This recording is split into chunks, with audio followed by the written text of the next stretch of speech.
సిరిసిల్లలో ఒక నేతన్నలే కాదు అందరూ ఇబ్బంది పడతా ఉన్నారు.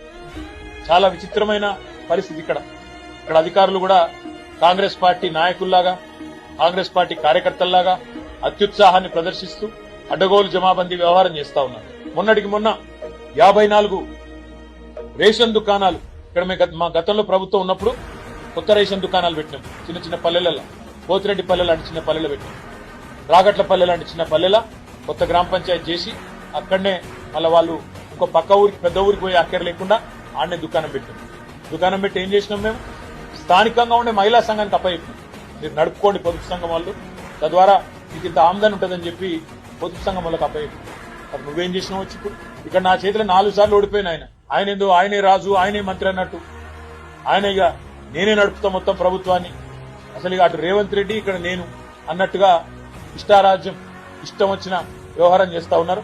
దానికి అధికారులు వంత పాడుతూ ఇవాళ ఆగమాగం అవుతున్నారు. అధికారులకు నేను ఒకటే చెప్తా ఉన్నా, మన ఆంధ్రప్రదేశ్ లో ఏం జరిగిందో చూడండి. ఆల్ ఇండియా సర్వీస్ ఆఫీసర్లు కూడా మన సస్పెండ్ అయింది.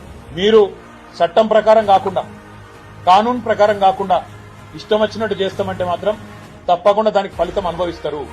ఆల్ ఇండియా సర్వీస్ ఆఫీసర్లే కావచ్చు, పోలీసులే కావచ్చు, ఆర్డీఓలే కావచ్చు, కలెక్టర్లే కావచ్చు, ఎవడే కావచ్చు, తప్పకుండా ఫలితం అనుభవిస్తారు. చట్టం ప్రకారం పనిచేయండి, ఒళ్ళు దగ్గర పెట్టుకొని పనిచేయండి. ఇష్టం వచ్చినట్టు చేస్తామంటే మాత్రం ఊరుకోము. మీకు తెలుసు, మాకు తెలుసు, ప్రజలకు కూడా తెలుసు.